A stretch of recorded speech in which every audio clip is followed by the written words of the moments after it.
Namaste.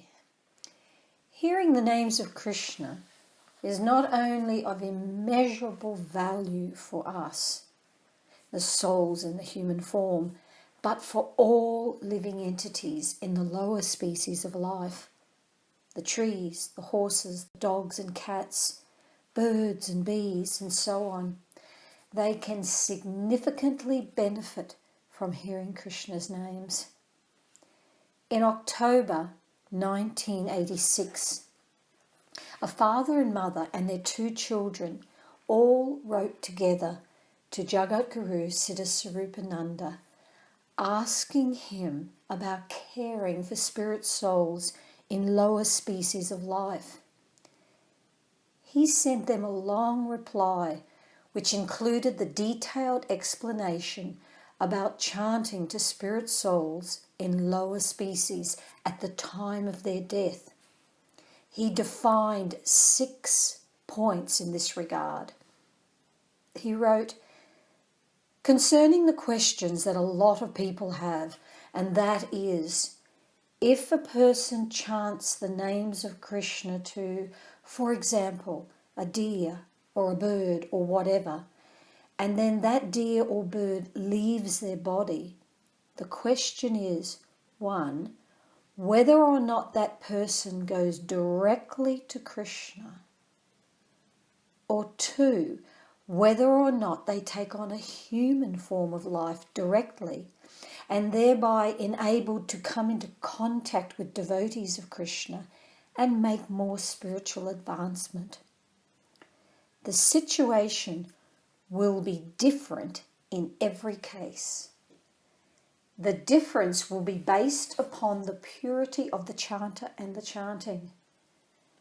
The more that a person is loving Krishna, then the more when he says the names of Krishna, the more purifying the effect of that sound will be. Therefore, a person's own spiritual purity is what will determine the power of the sound vibration of the names of Krishna coming from his lips. The second thing that will determine this is the living entity's particular situation, previous karmic reactions or karma. So it is not a simple black or white question. However, a person should not minimize the importance of the chanting of the holy names of Krishna. The power of the names of Krishna is such that if they are purely chanted into the ears of another person who is receptively listening, then that will change the heart of that entity, and that person will become attached to Krishna, and they will go directly to the spiritual world.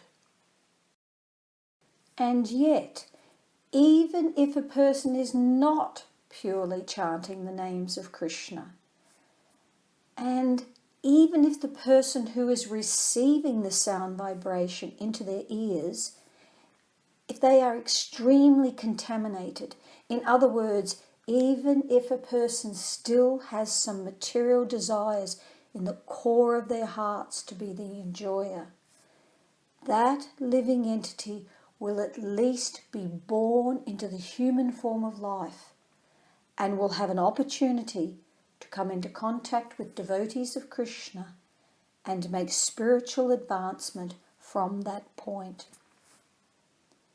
However, if a person who is a lover of Krishna chants the names of Krishna out of pure compassion into the ears of another living entity who is receiving that sound vibration without any envy, then there is no doubt about it.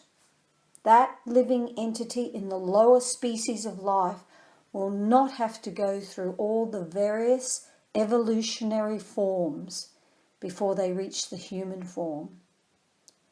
Furthermore, it is also highly likely that that living entity will be so purified by hearing the names of Krishna that they will go immediately to the spiritual world.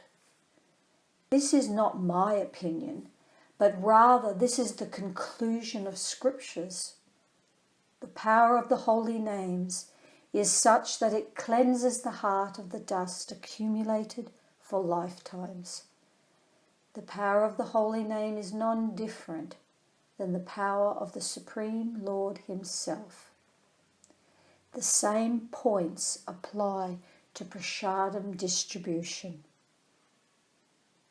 Namaste.